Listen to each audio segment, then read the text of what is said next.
Eu quero que você que tenha a sua Bíblia, seu exemplar da Bíblia, abra comigo, Daniel, capítulo 5. Nós vamos ler todo o capítulo, são 31 versículos, Daniel, capítulo 5. Estamos dando sequência à nossa série Firmes em Meio aos Confrontos.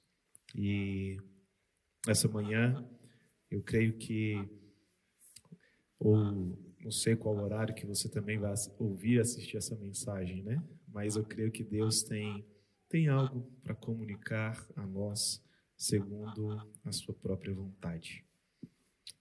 Vamos estar em pé? Vamos estar em pé? Vamos fazer essa leitura de Daniel capítulo 5. Talvez a sua versão esteja diferente da minha, mas ainda assim eu quero que você acompanhe essa leitura desse capítulo.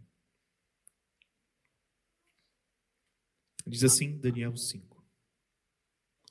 O rei Belsazar deu um grande banquete a 1000 homens importantes do seu reino e bebeu vinho na presença deles.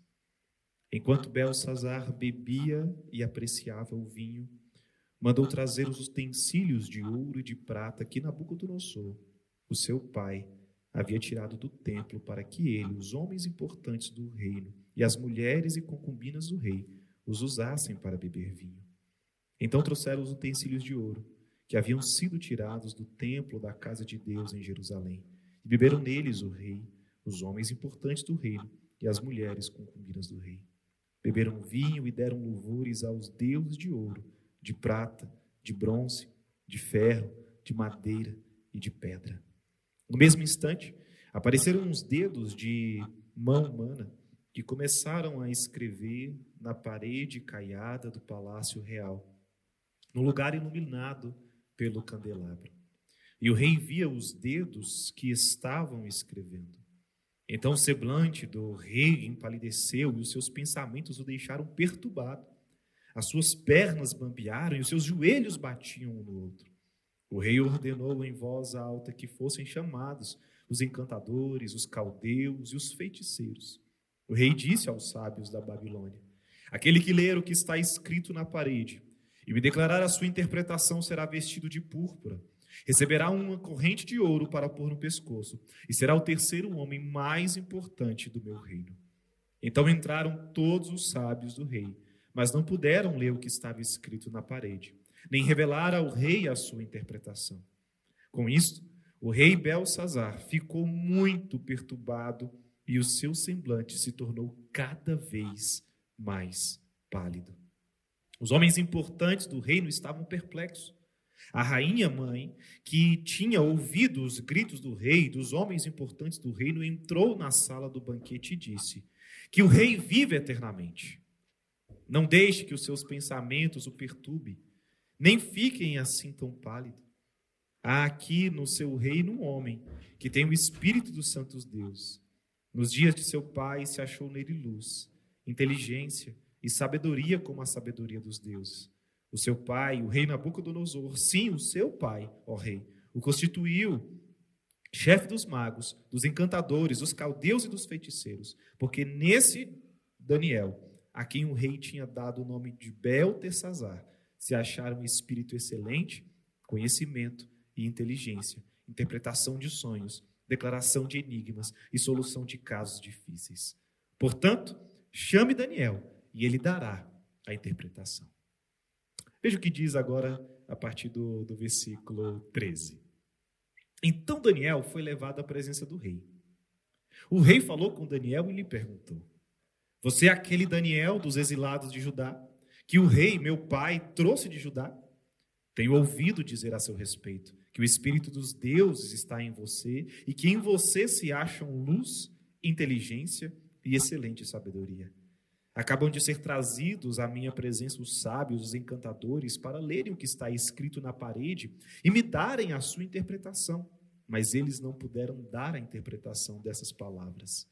Eu, porém, tenho ouvido dizer que você é capaz de dar interpretação e solucionar casos difíceis. Portanto, se você puder ler o que está escrito e me revelar a sua interpretação, você será vestido de púrpura, receberá uma corrente de ouro para pôr no pescoço, e será o terceiro homem mais importante do meu reino. Então Daniel respondeu e disse na presença do rei: o Senhor pode ficar com seus presentes e dar as suas recompensas a outra pessoa. No entanto, vou ler para o rei o que está escrito na parede e lhe darei a interpretação.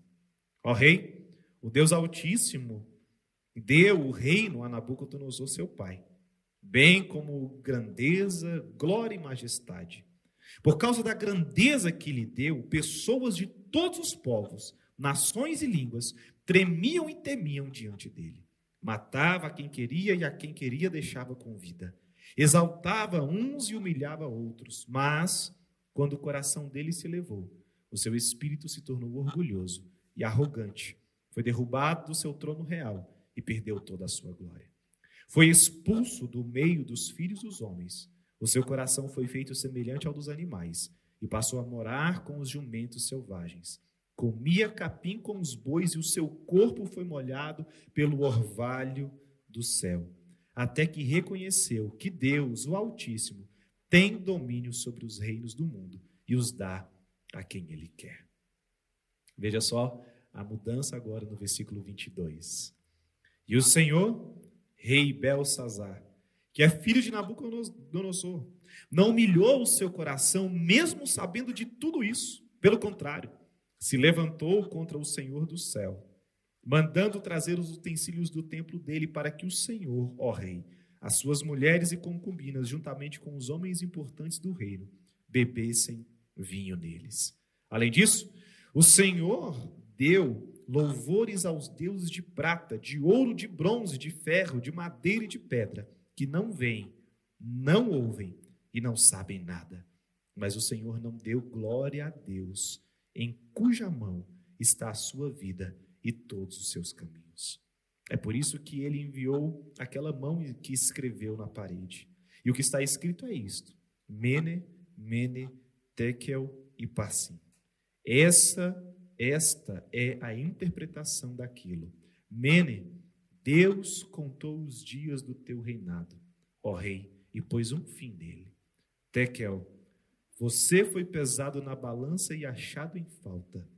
Pérez, o seu reino foi dividido e entregue aos medos e aos persas.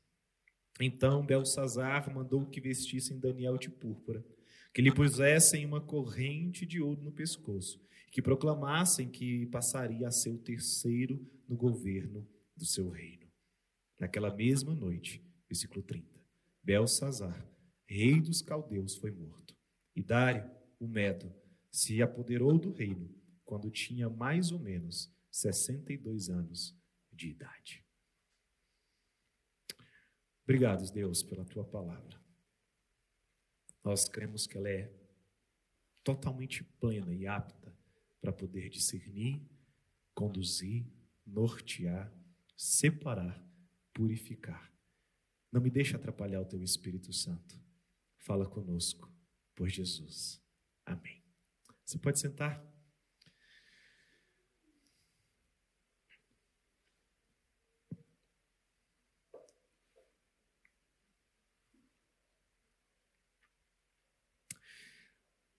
Talvez uma das coisas que nós temos mais visto hoje são homens e mulheres sem certeza, sem convicção, sem rumo para poder viver a fé. Primeiro, porque não sabe o que é ter fé. E segundo, ou seguindo, em um mundo totalmente errado, que se perdeu, está perdido e continuamente se perdendo. Como é difícil nós vermos ou lidarmos hoje com pessoas, com os nossos colegas pelos quais já oramos ou mencionamos eles aqui, amigos e tantos familiares que aparentemente não, ou declaradamente, disfarçadamente, seja como for, não conseguem enxergar e ver as verdades ou a verdade absoluta do Evangelho do Reino de Deus, o Evangelho de Jesus Cristo. Cada vez mais difícil entender que as pessoas estão sem um rumo e parece que insistem em ficar sem um rumo. Parece que tem um prazer em estar do jeito que estão e não querem nem conversar, porque se você pensa ou acredita diferente delas, pronto, você já é taxado de algum nome, de alguma coisa contrária a elas, né? Exemplo, seu comunista, ou então seu fascista, seu não sei o quê. Então, sempre é levado para isso nos extremos. O mundo é passageiro. O mundo está passando, os tempos estão passando, mas o reino, o caráter de Deus, esse é eterno. A narrativa de Daniel capítulo 5 é muito interessante. Rompe-se com aquilo que a gente ouviu, ou vinha ouvindo ao longo desses últimos domingos, dessas últimas semanas, porque agora Nabucodonosor já não é mais o rei da Babilônia, o governante da Babilônia. Nabucodonosor, que teve o seu reino como quem tocava os céus e se estendia de uma extremidade à outra, não só de norte ao sul, mas também de oeste ao leste. Sua glória, o seu esplendor, o seu poder e a sua capacidade era tão grande que o seu coração se orgulha de ter tudo aquilo. E por muitas vezes ele é alertado, inclusive com algo que nós chamamos de teofania, que são manifestações do sobrenatural no mundo natural. Por algumas vezes Deus demonstra o poder, o zelo e o amor dele sobre Nabucodonosor, usando Daniel, usando seus amigos Ananias, Azarias e Misael. Meus irmãos, agora é um homem chamado Belsazar, aquele que um Deus vai tratar ou vai cuidar e vai zelar. E não podemos agora confundir o Belsazar, que é o rei, com o Beltesazar, que era o nome que Nabucodonosor havia colocado em Daniel. E é interessante porque a gente vê aqui a narrativa de Daniel, mostrando e chamando de Daniel de Daniel, não chama ele de Beltesazar, como chama Sadraque, Mesaque e Abednego, que na verdade é Misaías, Azarias e Ananias. A narrativa não está incorreta, ela está perfeita, ela está no tempo certo, da maneira como Deus queria e quer comunicar para nós nos nossos dias. O contexto histórico de Belsazar diz e mostra, não aqui o texto bíblico, mas a redação sobre o seu tempo, a história contada sobre o seu tempo, que o rei Belsazar já estava vivendo os últimos momentos do seu reinado. De fato, os persas, os medos já estavam sitiando a Babilônia. Era o último momento, era o último tempo daquele reinado.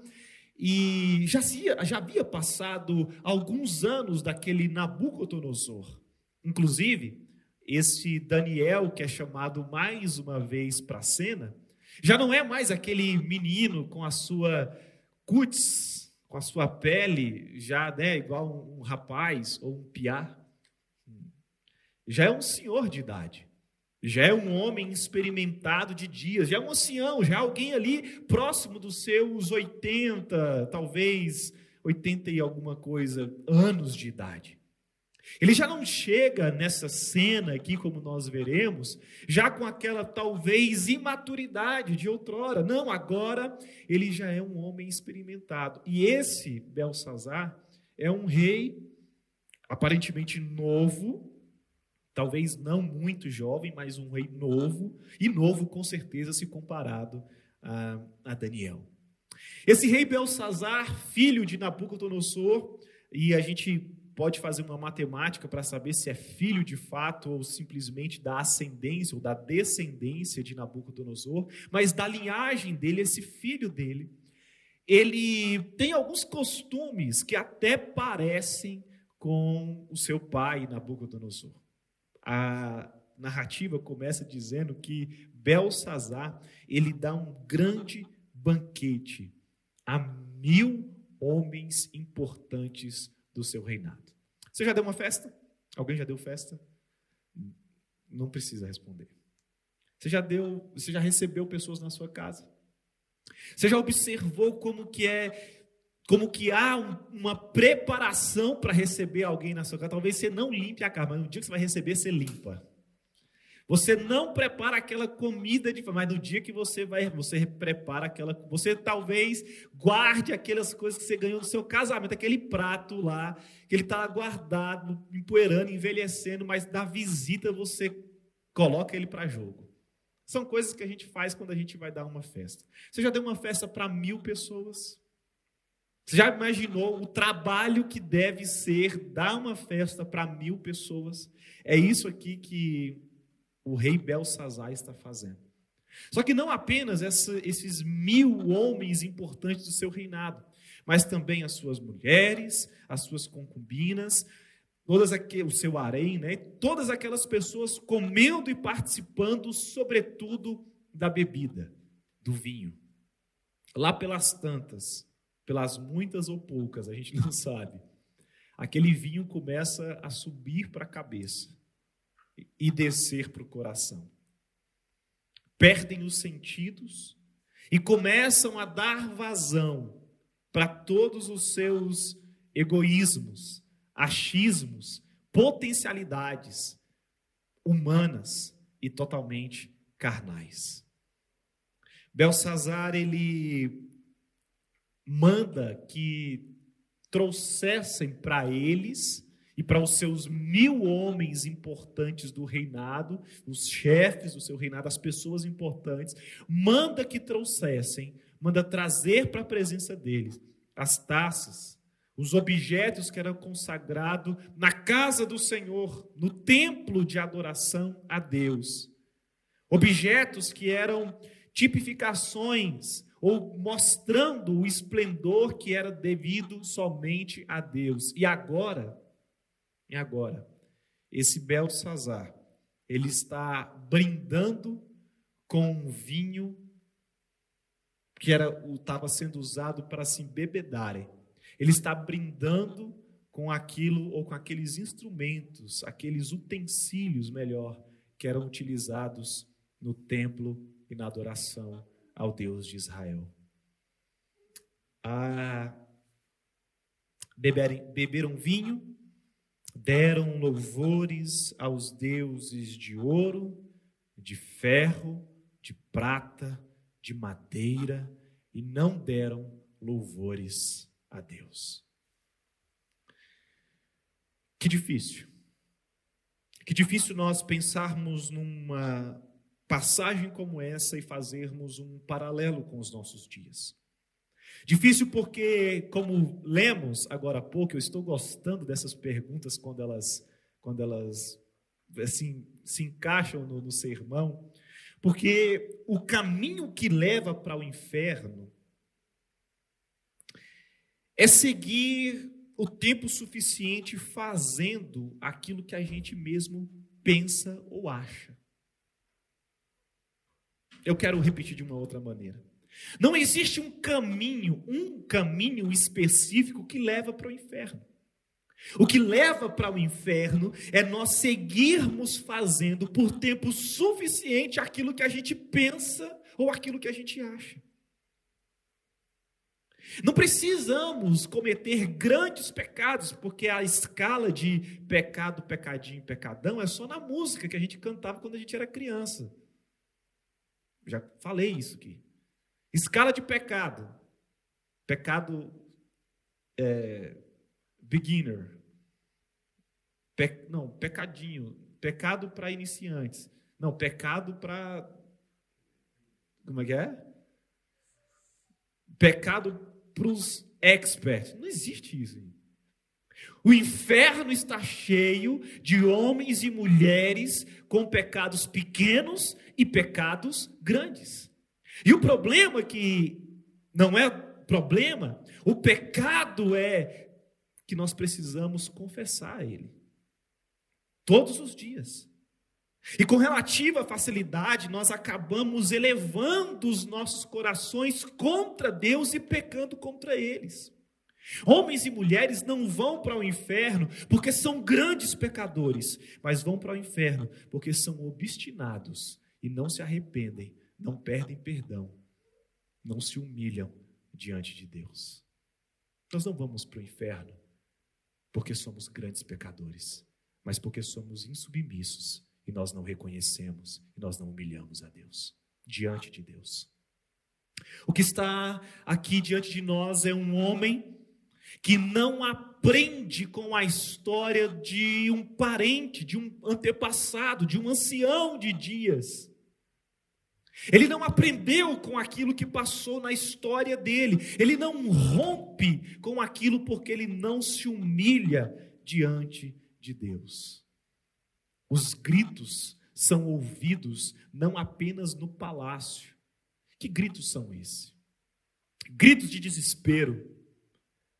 Gritos de não saber o que está acontecendo. Por quê? Porque aquelas mãos que levantavam os copos e os utensílios do rei Jesus, Deus de Israel, para poderem se embebedar e para poderem pecar, dizendo: nós controlamos com a nossa mão Deus e todas as coisas que foram consagradas a Ele. Essas mãos agora estão atônitas, a palidez. Agora o efeito do álcool parece que se demonstra de várias formas, porque eles começam a ter uma visão.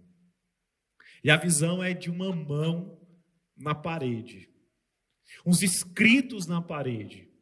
Vamos fazer um exercício aqui. Tem um escrito ali na parede, né? Dá para a gente olhar, tem um escrito ali na parede.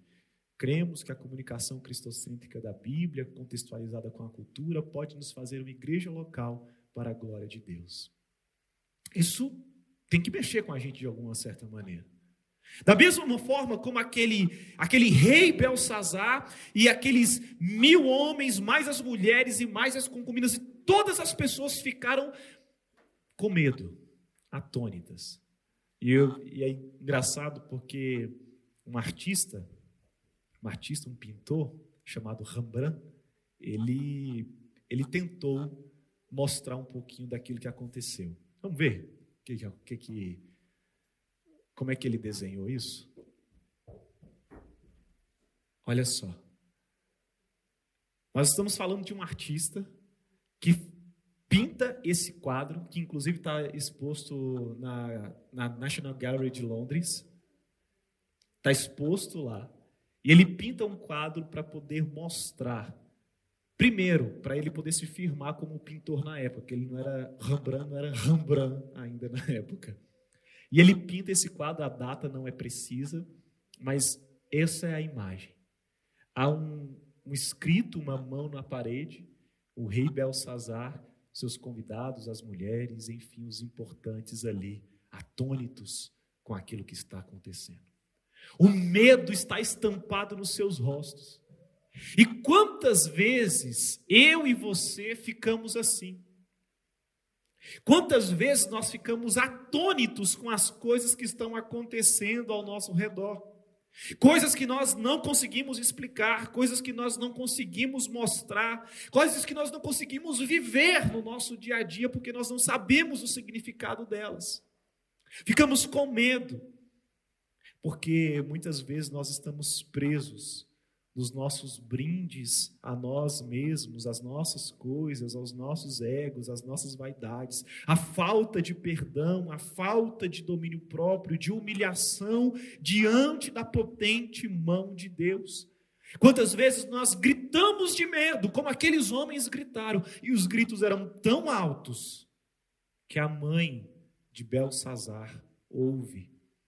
E me chama a atenção porque ela não está participando da festa. Ela não está na festa. Eu tenho muitas questões sobre uma festa que eu e você possamos dar que a nossa mãe não possa estar. Que festa é essa? que eu estou dando e que a minha mãe não pode participar. Ela não está presente, mas ela entra. E mãe, ela sempre tem aquela palavra, né? Graças a Deus, aleluia, se você ainda tem sua mãe, que a gente possa valorizar isso.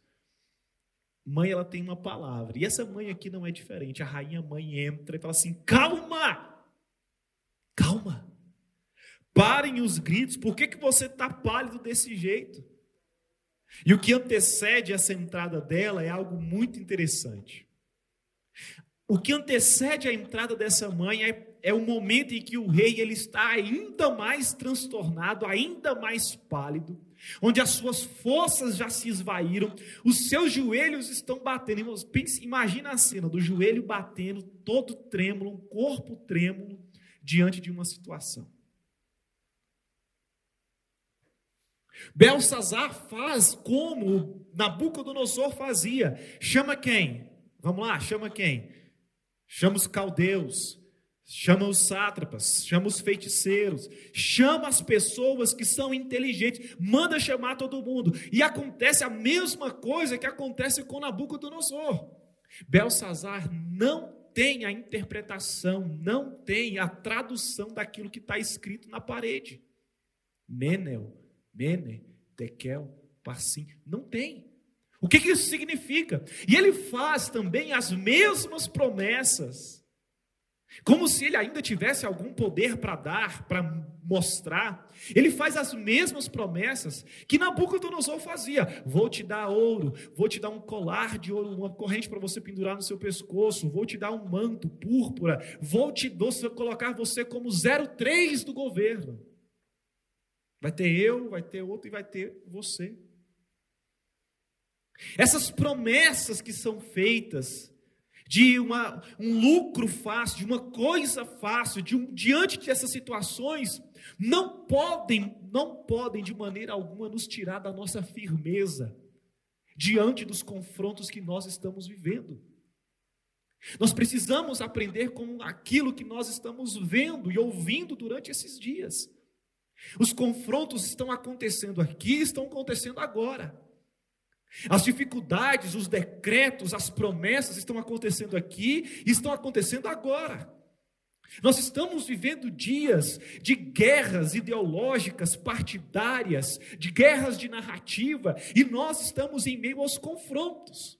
Inclusive dentro de muitas igrejas, falando e mostrando um evangelho permissivo, um evangelho que nunca confronta, um evangelho que não fala do inferno, um evangelho que não fala de arrependimento de pecados, de perdão de pecados, de se congregar.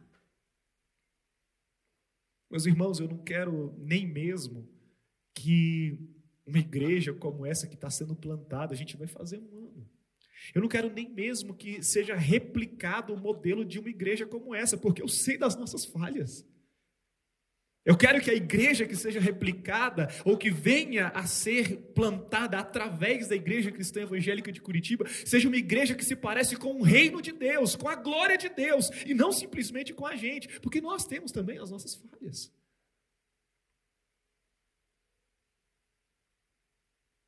Nós precisamos tirar essa centralidade de nós, daquilo que nós achamos, daquilo que nós pensamos, e passar a colocar isso em Deus, em Jesus Cristo, a centralidade no Evangelho, e todo o Evangelho, porque a Bíblia, ela é todo o Evangelho de Deus para nós. E o que nós estamos vendo aqui é justamente isso, uma mulher entrando para poder rememorar. Calma! Por quê? Porque Deus ele sempre mostra para nós um ponto de fuga, sempre tem alguma coisa, uma palavra para nos confortar, porque Ele nos confronta, mas Ele nos conforta. Calma! Ó Rei, vive eternamente, saudação típica, o Senhor vive eternamente. Aqui no teu reino, há um homem que no tempo do seu pai, ele interpretou, há nele o Espírito dos santos deuses. É interessante porque a forma como ela fala sobre Daniel é chama muito a atenção, é muito legal. Porque nesse Daniel, a quem o rei tinha dado o nome de Beltesazar, se achara um espírito excelente. Veja só, espírito excelente. Você já parou para pensar? E se já perguntou, será que eu tenho um espírito excelente? Será que nós fazemos as coisas com um espírito de excelência? Há nesse Daniel, além de um espírito excelente, conhecimento, inteligência, interpretação de sonhos, declaração de enigmas e solução de casos difíceis. Meu Deus do céu, estão precisando de pelo menos 27 Daniel, um para cada estado, e para o Distrito Federal. Resolução de enigmas, trata de problemas difíceis, revela sonhos, há um espírito excelente. O Brasil está precisando disso, sim ou não? Nós precisamos parar de demonizar o Congresso Nacional e começar a preparar os nossos adolescentes e jovens, homens e mulheres, com um espírito excelente, com a capacidade de resolver conflitos, que temam a Deus, que haja neles o Espírito do Santo Deus. E então, aí sim, nós vermos a ideia ou a convicção de que Deus está no controle, não simplesmente uma foto tirada com a Bíblia na mão, mas a Bíblia no coração, na mente, sendo proclamada e vivida através das atitudes. Nós precisamos pensar nisso. Fácil é demonizar o Congresso Nacional. Fácil é endeusar o Congresso Nacional. Difícil é olharmos para o exemplo que a Bíblia nos dá e falar assim: nós precisamos reconhecer e recorrer a homens que temem a Deus. Mas essa palavra ela não faz sucesso. A palavra de esvaziar a si mesmo, a palavra de dar, de oferecer, de servir, não é. A sociedade e toda a cidade, muitas das pessoas vão ensinar que você precisa acumular, reter, ter e ter cada vez mais. E aqui é o contrário. Nós vemos que esse Daniel é chamado. Daniel é chamado.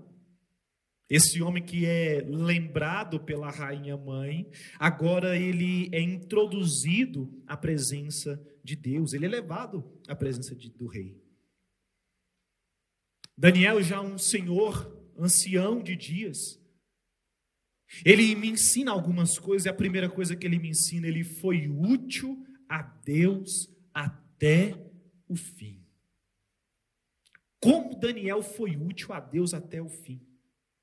Enquanto Deus te dá, enquanto Deus nos dá o fôlego da vida, Ele tem um trabalho para nós aqui. Você está vivo? Deus tem um trabalho para você aqui.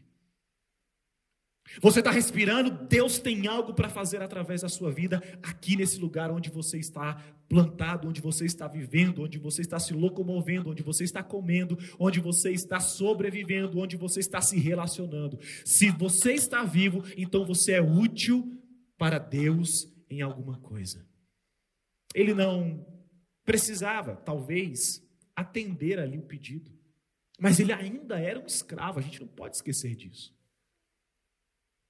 Ele passa aqui, nós estamos falando de um intervalo de talvez umas 7 décadas. Ele passa esses 70 anos na corte do rei e servindo ao Deus de Israel sem se contaminar.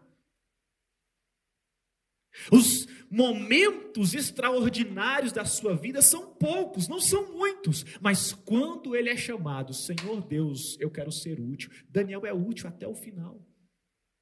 Ah, mas eu já trabalhei 10, 20, 30, 40, 50 anos. Irmão, aposentadoria é coisa, né? INSS. Com Deus não existe isso. E como isso falou comigo? Porque ao mesmo tempo que eu sempre fui muito criticado por ser novo, né, e querer fazer algumas coisas, eu já começo a viver, é o começo de viver a outra parte, de estar já chegando para os 40 e já começar a ver os outros novinhos querendo fazer alguma coisa, e eu falo assim, oh meu Deus, agora sou eu que oriento, Sou eu que, sabe, tá virando. O tempo está passando. Meu Deus, eu quero ser útil. Eu quero ser útil até o final. O Senhor ainda está me dando um fôlego para respirar, então eu quero ser como Daniel. E Daniel, ele começa o diálogo com o rei de uma forma muito interessante, porque o rei Belsazar ainda quer mostrar que pode alguma coisa. Eu lembro de você. Você é o Daniel, né? Aquele e tal, porque tem o espírito dos deuses, que você é capaz de dizer a respeito dos enigmas, e em você se acha a luz. Sim, perfeito. Então diga o que está escrito na parede. E de novo aquela promessa, né, que a gente já leu. E eu vou te dar uma corrente para você colocar no seu pescoço, vou te dar um manto, vou te colocar como 03 do governo. O Daniel, talvez como a gente não viu até hoje, né, nessa exposição do livro de Daniel, ele começa a responder numa coragem, numa ousadia, numa intrepidez. Ele fala assim: ei, pode ficar com as suas coisas, fica com as suas promessas, com o seu dinheiro, com o seu ouro, fica com o seu cargo, fica com tudo, eu não quero nada disso. E depois dele dar essa direta no rei, ele começa, dos versículos 18 até o 21, ele começa a mostrar, ou relembrar, aquilo que havia sido tratado, feito, junto a Nabucodonosor.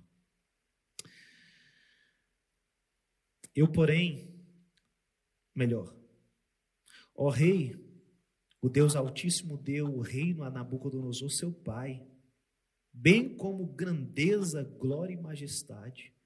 Por causa da grandeza que lhe deu, pessoas de todos os povos, nações e línguas tremiam e temiam diante dele. Se ele quisesse matar, ele matava. Se ele quisesse deixar vivo, ele deixava. O coração dele se orgulhou e a altivez do seu coração foi tamanha que ele foi tirado do meio dos homens, colocado no meio dos animais. O seu corpo recebia o orvalho e ele comia da relva que nascia no campo. Até que ele se arrependeu, passados 7 tempos, e a gente viu isso em Daniel capítulo 4. Ele volta, é restabelecido, restaurado ao seu reino, e aí, somente aí, ele confessa o Senhor Deus como único Deus. Veja que o processo de santificação de Nabucodonosor é muito gradativo, pontual, lento. Aqui já são, como falei, talvez 70 anos depois daquele acontecimento. E agora, esse mesmo Belsazar passa a fazer pior do que Nabucodonosor. Ele intenta contra Deus com bebedices, fugindo do controle do seu ser, da sua existência. E pior, ele não dá honra e nem glórias a Deus, mas dá honras e glórias a pseudo-deuses, deuses falsos, que não ouvem, não veem e não tem nada que possa oferecer a ele. Daniel, ele expõe, através do testemunho, ele expõe a fragilidade e o reino, o evangelho do reino de Deus para aquele homem.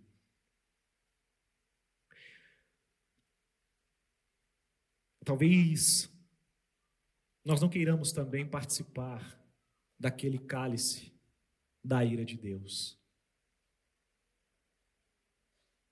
Mas é de fato o que nós precisamos. E se não fosse Jesus para substitutivamente fazer isso por nós, o que seriam de nós? Nós participamos desse cálice da ira de Deus por meio de Jesus para que nós alcancemos a salvação. E é isso que Daniel está mostrando para aquele homem. Só que, como nós vamos ver na interpretação daquelas palavras, já estava resolvido. No caso do rei, estava resolvido. Mene foram contados. Não, e foi bem contados. Mene, Mene, foram contados todos os seus dias, e pôs-se um fim neles, acabou. E mais, o seu reino será dividido, não vai ser mais um reino, mas vai ser dividido entre dois. Daniel, ele recusa aquelas ofertas e promessas de riquezas fáceis. Daniel expõe o texto, expõe o testemunho de salvação e de condução de Deus para a vida de Nabucodonosor. E por último, ele interpreta, ele explica o que está acontecendo. E a justiça de Deus se aplica de forma instantânea. Sabe o que me chama a atenção nesse texto? Até hoje, né, nós vemos figura, uma deusa grega, né? Temis, uma coisa assim, que dá justiça. O pessoal do direito aí me ajuda, mas é isso. E o que tem nela? Uma faixa que cobre, devia ter trazido essa foto também, né? Uma faixa que cobre o seu rosto. Em uma das suas mãos tem o quê? Uma balança, e na outra uma espada. Lá no Congresso Nacional, na Praça dos Três Poderes, em Brasília, é fácil você ver. Você chega lá. E aí a gente tem um termo, né, que a gente diz que a justiça é cega. Na verdade, a justiça tem os olhos espalhados sobre toda a terra. A justiça coordena, comanda, e não tem uma balança onde se encontra falta, erro ou alguma coisa dúbia, incorreta. Porque a justiça é o nosso Deus, o Deus de Israel. Nós não devemos e não podemos confiar em homens. Justiça humana. Como esse homem aqui, você foi pesado, foi colocado na balança e você foi encontrado em falta. As suas obras são injustas.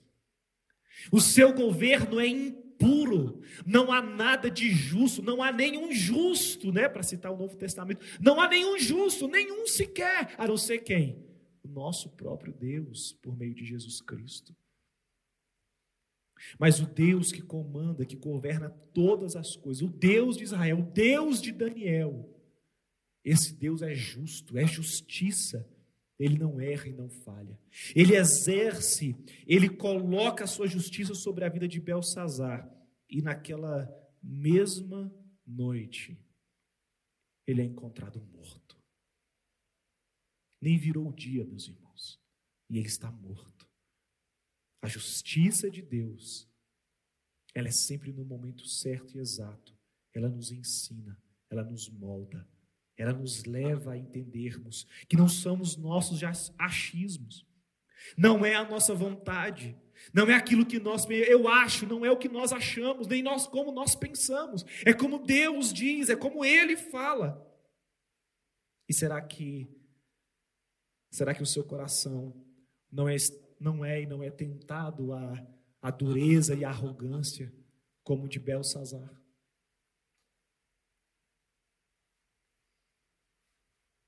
E como é que nós fazemos para poder resistir a essa tentação da dureza, da arrogância, da falta de perdão, da falta de humilhação e de se prostrar diante de Deus? Como resistir a isso? Se não por meio do Evangelho. Como perdoar alguém que te fez mal? Como liberar perdão para alguém que não quer talvez o seu bem? Como lidar com as fragilidades da pessoa que está perto de você no seu trabalho? Mas não sei o quê. E a gente começa a elencar os vários defeitos da pessoa, mas a gente não olha para a palavra e fala assim, olha, como é que eu posso perdoar essa pessoa? Porque cada um dá aquilo que tem. E se nós temos, como oramos e pedimos para que nós tenhamos esse temor do Espírito Santo de Deus, será que estão vendo em nós isso?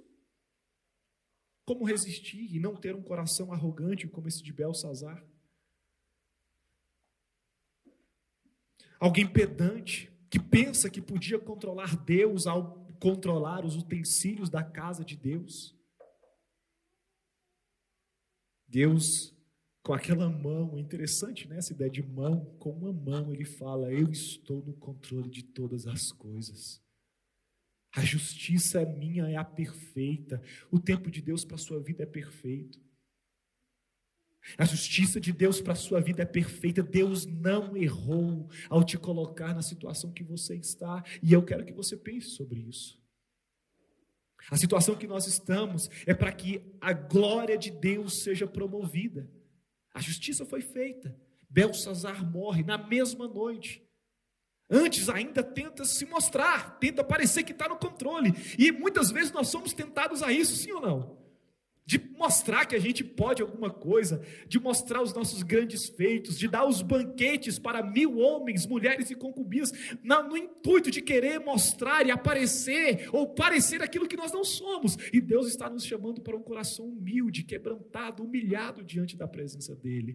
Que Ele seja exaltado e não nós, que Ele cresça e não nós, que Ele apareça e não nós, que Ele se mostre e não nós. Que os nossos filhos saibam disso.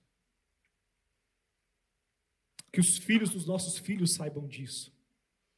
Que nós reaprendamos o Evangelho todos os domingos, para que vivamos algo novo, e não incorramos no mesmo erro de cometer erros que já foram cometidos, mas que o nosso coração se prostre diante da presença de Deus, em oração, em devoção, crendo e confiando, de que se nós nos humilharmos, auto-humilhação, então Deus, no seu tempo, nos exaltará. Que nós reconheçamos isso dia após dia, semana após semana, domingo após domingo.